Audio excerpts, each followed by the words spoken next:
And we're on live today, Tuesday, last day of June, and just before Canada Day. Today we are talking about, and we're really excited to be talking about, Jane Wilson. I've been showing Jane now for almost 20 years. I absolutely love her work.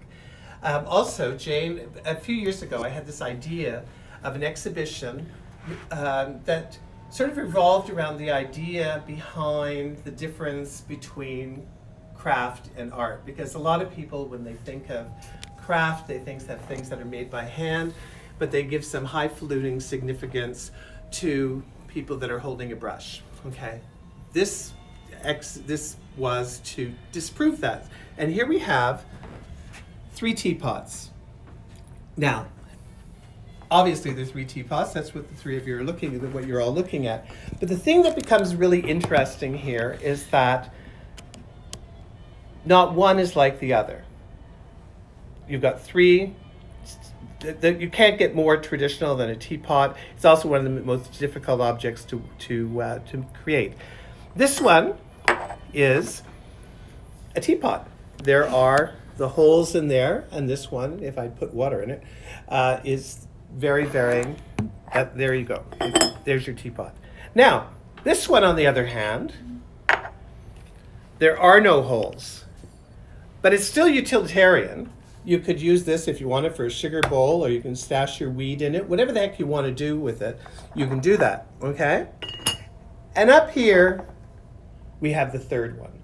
Now, the third one is the teapot lid doesn't even come off. So now, the whole idea between function and non-function, sometimes people think that things that are non-functional are more likely to be determined to be art than others. Well, here you've got this perfect progression, and not only is it a perfect progression, but look at here. Jane has created, you've got the 3 pieces done in the sgraffito, then you move up to here, and you only have this done in the sgraffito, and then you move up to here, and then there isn't any, well, there's a little bit there, but there is no sgraffito there. So it becomes really interesting. So not only is the progression there, you've also got the total separation between craft and art, because anybody looking at this is just a really wonderful piece of art, and down here we've got a functional piece of art. So that's what I want you to think about. The separation between craft and art really isn't any separation at all. Now, we're going to be talking about technique. And when it comes to technique, we have something happening here that Brian has just removed. You know, he's anticipating. God, sometimes I just wish that, whoa! I almost forgot that this is the one that, okay, so Jane employs a couple of techniques. One technique is sgraffito, and here you've got a perfect example of sgraffito. So here you've got the black glaze, and she has cut into the glaze, creating a design. That is what sgraffito is, cutting through the surface to do that. Now here, on the other hand, you have, and you can see there's, like if I run my fingernail along there, it kind of goes into the grooves. This part is Mishima. So in the stage that it is leather hard, prior to going into the bisque firing, Jane would take a tool and she would carve in the design into the clay. So now you've got a relief there. Now with that relief, she would then take that glaze and rub it over so that the glaze fits into the grooves, and then you've got that really wonderful design, which, I mean, one thing about Jane's design, they have a real mid-century modern feel to them. Okay, so here we've got the sgraffito, and there we've got the Mishima.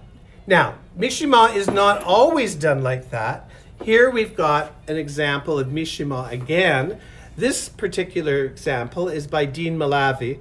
Dean Malavi was this absolutely awesome, he was a lot of fun. Anyway, now what Dean would do with his Mishima is he would cover the whole thing with wax, and then he would cut through the wax, rub the glaze on, and then during the firing process, the wax would burn off. Now, there is a difference in the way that Dean's Mishima feels and the way that Jane's feels, because with the wax, he would rub it all off. It feels different. And then of course he's carved here. But so there you've got two examples of Mishima, but both done quite differently. Now also artists have different influences. And I remember years ago looking at Jane's work from across the room, actually on a unit like this, and I was sitting over there. And I was sitting there, I was looking at it, it was a quiet day, and the design I was looking at was very much like this, on a large round bowl. And I thought, oh, that's really cool. So I called Jane and I asked her, I said, well, just as a matter of curiosity, I said, your work, I said, when I look at it, it's so calming. It's almost like it's got a Zen quality to it. And then Jane started laughing and said, well, she says, do you know that I'm a Buddhist? And in all of these talks, we've often talked about how the influence of things that influence the artist is reflected in their work. So this here, you've got this really, really calm, wonderful design.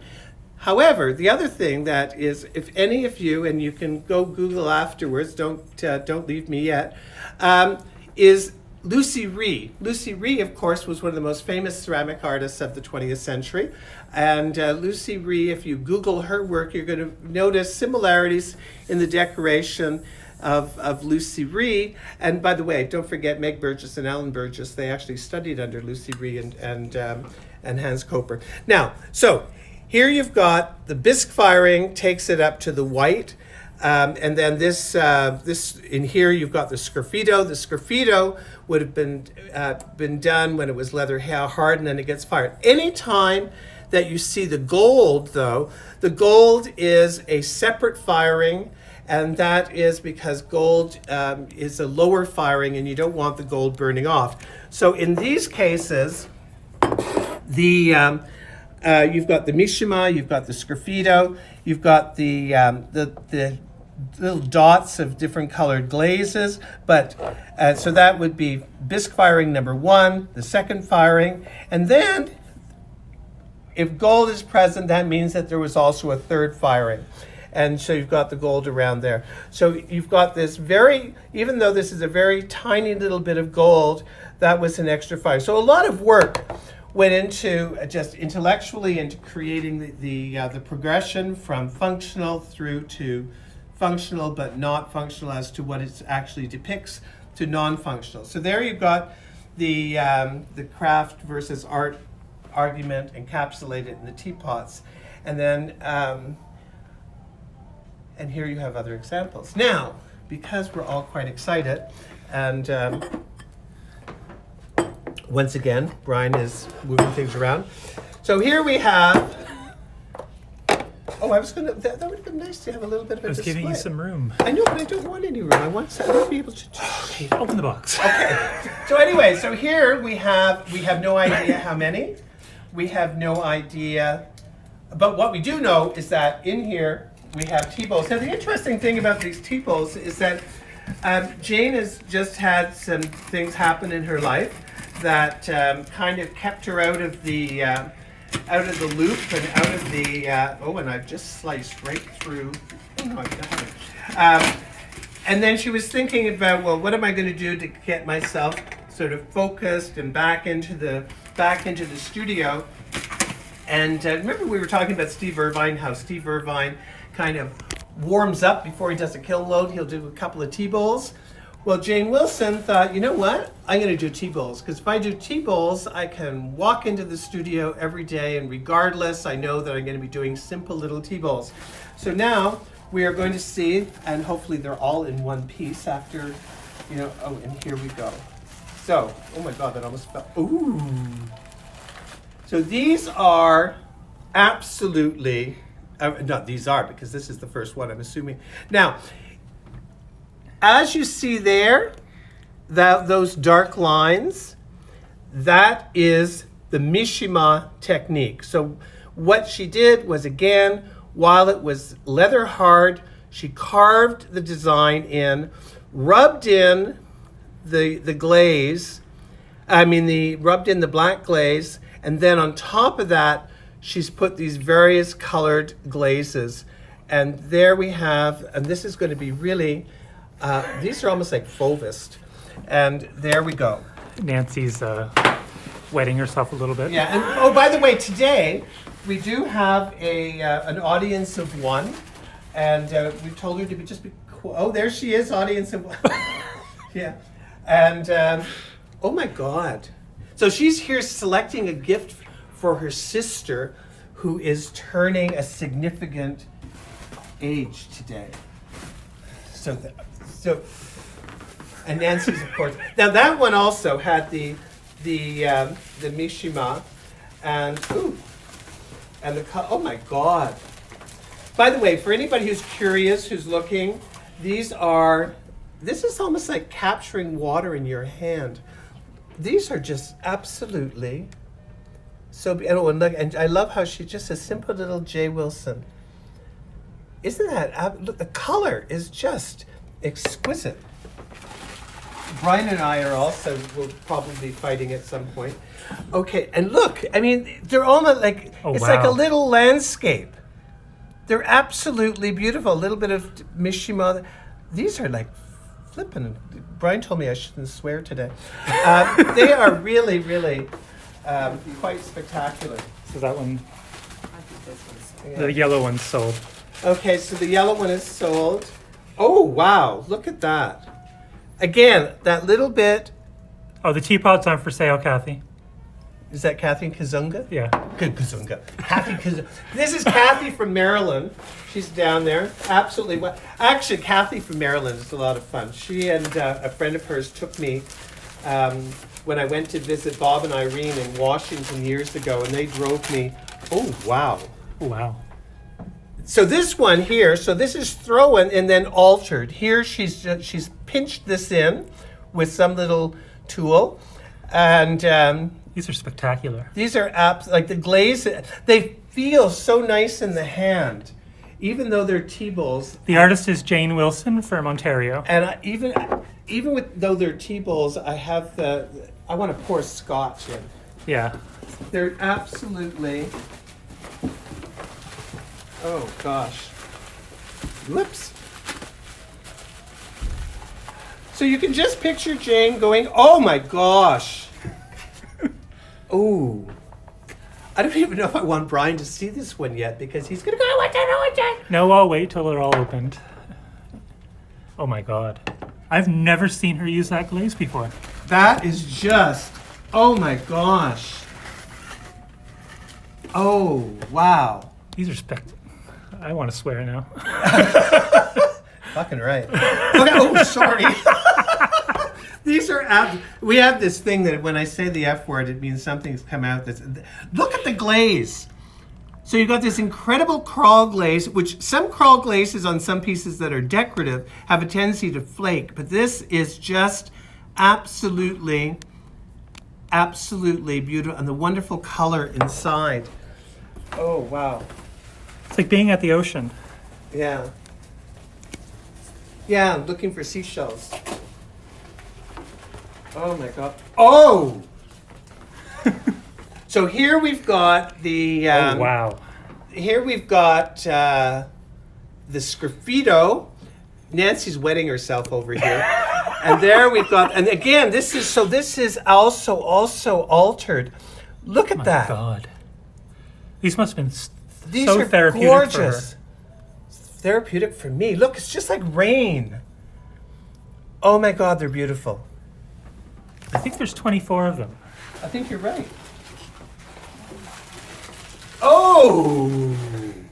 Oh! Do you know, there's one thing look about... at the birds on the side. I think they're birds. They do look like little birds.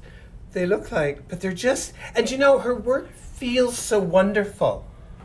It's just... And look at that. Look at the blue. Isn't that just that little bit of... It's just absolutely incredible. And the carving in, oh, it's just so... And here you can see, there's the clay body, and there's the clay body, but this is actually a white glaze. So what she's done, and God Almighty, I hope I'm right this time. Okay, so what she's done, she has put on the black glaze. On the black glaze, she has sgraffitoed, okay? So you've got that sgraffito there, and she's taken away the glaze there. Then, what she's done is she's put on a dollop. Don't you love that word, dollop? She's put on a dollop of a white glaze on top of, and very, very close in color to the clay body, and then she's sgraffitoed that as well. So that gives you the continuity there, but it's just that added little je ne sais quoi that and look at this. Look at how there, because this now is where the glaze, I mean, it's just incredible. Absolutely beautiful. You know, I feel so privileged to be able to show you folks these, and I hope that you all realize that these are going to go bloody quickly. So anybody who sees one of these and says, oh my God, that's one, remember, do not call us right away, but if you phone the shop, where's this going? Not yet, just in case. Oh, just in case. But if you phone the shop at 519-434-5443, or if you're calling from Maryland, 866-229 5244. So 866-229-5244 for anybody calling from Maryland or anywhere else. Then we will send you a tiny personal little mini video direct to your phone where we will do things like this and say, there you go, isn't that wonderful? Can't you just picture that with a scotch in it? Okay, so we will do that for you. So just so you know. And wow. Ooh, fuck. Ooh. Yeah, he was the one that, Nancy, can you do a little help? Oh my This, God. by the way, okay, so here we have, this is Carol Rossman. We're going to have a brief, slight intermission. Oh my God, and Carol with her mouth covered. This is, hi darling. Hello, sweetheart. Hi. She's going to throw that at me now. No, I won't. Okay, so Carol, this is Carol Rossman, who has just interrupted the Jane Wilson exposition. Oh, sorry. No, you're And fine. that's okay, that's okay. Because And we are going to unbox a piece of we're Carol's. going to unbox one piece of Carol's work. Now, Carol's show, which was, what was it called, Carol? Rocks in my head. Rocks in My Head, which is very aptly titled. And that show is now coming here, and it will be open virtually next week. And I mean virtually next week and literally next week. But we will be doing that show. And as a matter of fact, Brian's putting me to work because I got to paint the guy. Anyways, it's going to look fabulous. But we said that for this, just to give you a teaser, we would check out Carol's Depends. There. Oh, no, that's not Carol's. That's your little grandson's. Oh. No, I just bought a box of them. Just bought a box. It's the best way to pack pots, but Yeah. Carol's I pots. learned that And, from the yeah. Indians in the Southwest. Say hi to Kathy, Carol. Hi, Kathy. Oh yeah, the person who bought the piece that we just shipped to Maryland. He's watching the video. Oh, hi, Yeah. Kathy. Yeah, so you still want it?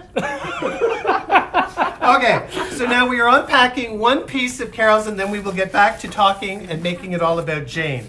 Okay, so here we are.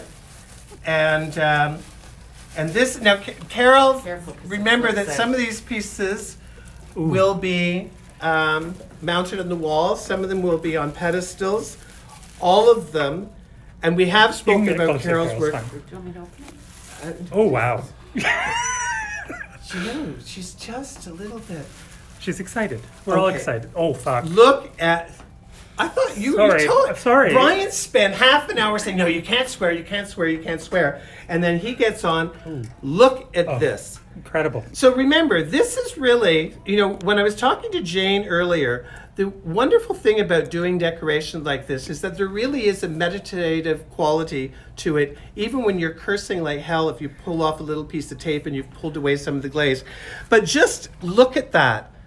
This is absolutely extraordinary, which just goes to show that even with 2 grandchildren, she still has some time on her hands. But there you go. Isn't that just absolutely amazing? And this is where the little people come out. Okay, so but look at this. So you've got the enameling. Enameling is something new to Carol's work. Usually it is not just like enameled. but here you've got a little bit of enameling. It's not enamel. It's not enamel, but that's why it's always handy to have the artist there, because even though it looks like enamel, it's not. It's glaze. It's glaze. Do you know what? Artists call it glaze, but I call it enamel because of what it looks like from what I used to. do this. Yeah, but anyway, so there we go, and this is absolutely incredible. And there you go. So the rock's in her head, and here we've got the medulla. It is just stunning. So this is the show. This is an example of a piece from the show that will be opening next week. So make sure next week that you pay attention.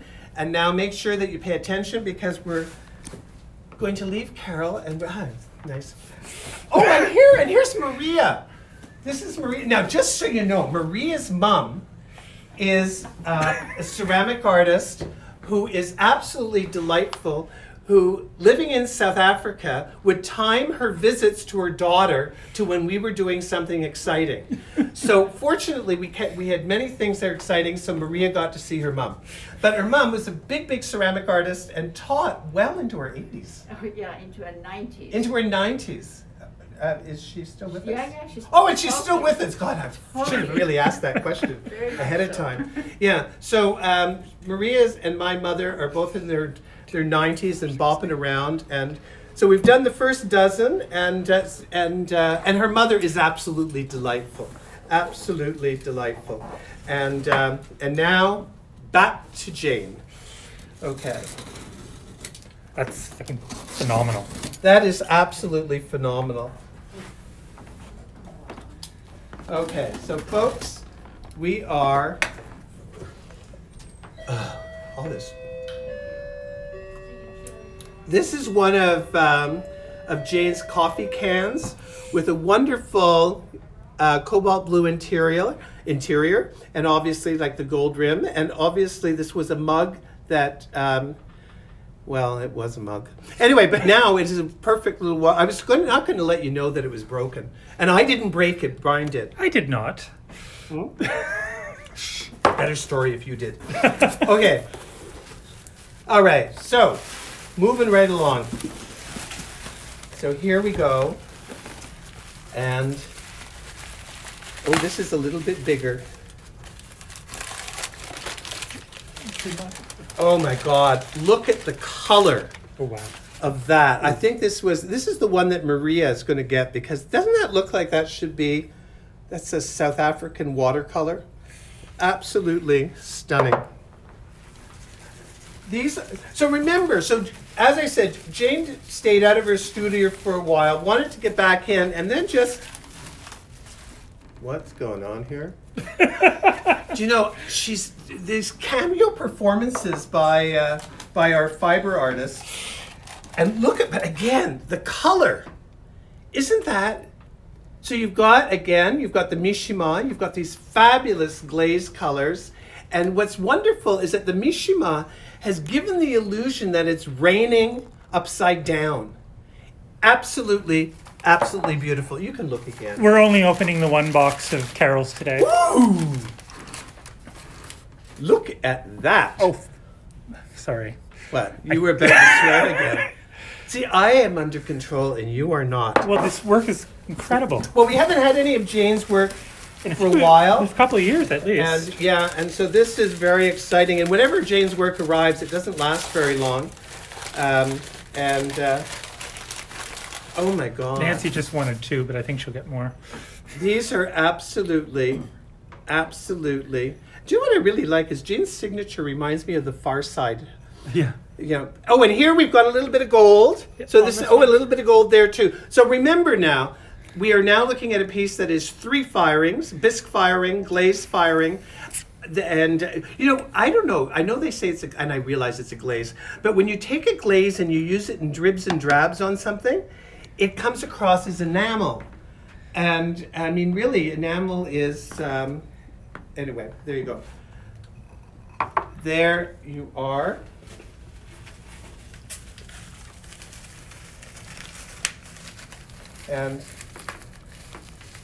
as I concentrate on unwrapping this, and also, oh my God.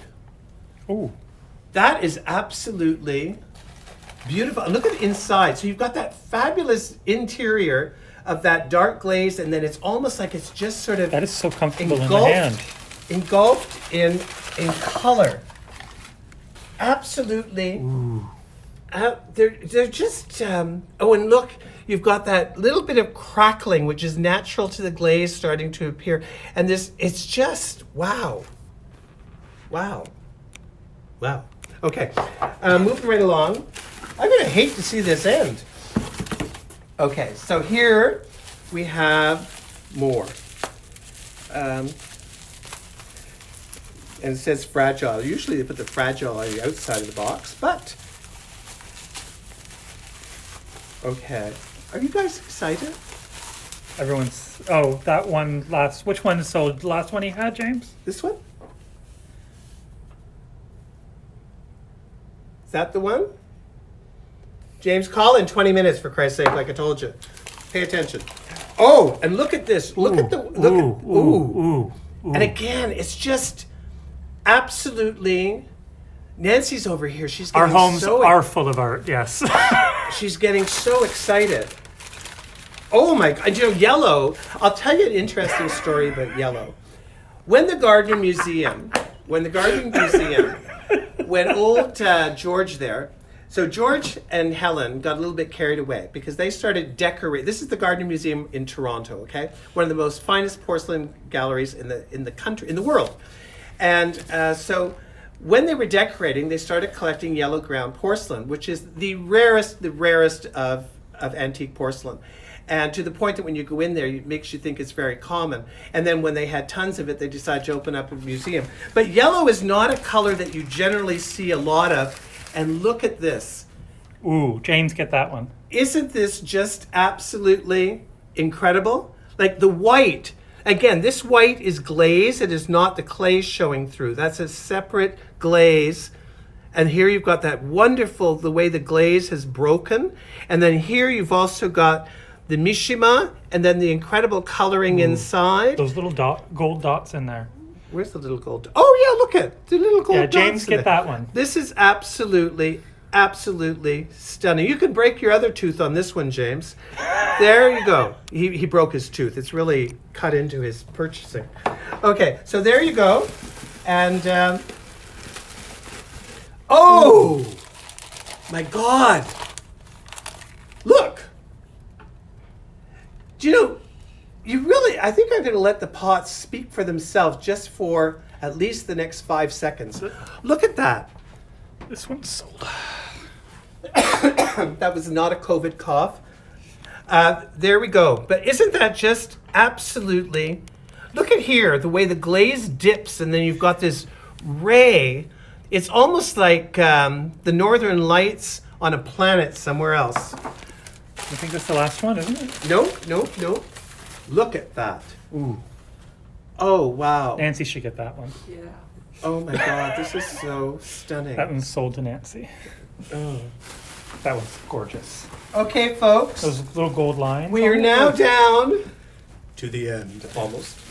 There are 2 in here, so I should draw them. Actually, I will draw this out because I want to figure out how the hell to get the tape off. But it is always exciting when somebody's work arrives. It's particularly, God almighty, this long hair thing. I'm so tired of chewing on hair. That's so awesome. What's going on? I think they just took pictures of themselves in front of the window. Oh, so here we go, and we're down to the last 2. Oh my God. Look at the Mishima there. Ooh. Uh-oh. Oh my God. I think we just sold another one to Nancy. And what's really neat is how the Mishima is down into the raw clay. So this really shows you the technique. And then here you've got the Mishima, which is underneath the glaze. Oh my And God. look at that. That is just absolutely... It's going to be so hard to pick one. Oh my God. One. Okay. And we got look at that. Oh! That's the one you're getting? Well, this is kind of magic. It looks like Oh. there's a little That could be like a little boat or a little railing, and then you're going along a walk there, and you're walking in the It is rain, outstanding, Steve. and then you're walking around to where the blue is, and then it's just, and look at, it's just, you know, the one thing about Jane's work, regardless of the glazes, the decorations, whatever, it takes you places. You can look at it and lose yourself in these pots in the exact same way that, I mean, look, you are seeing excellence.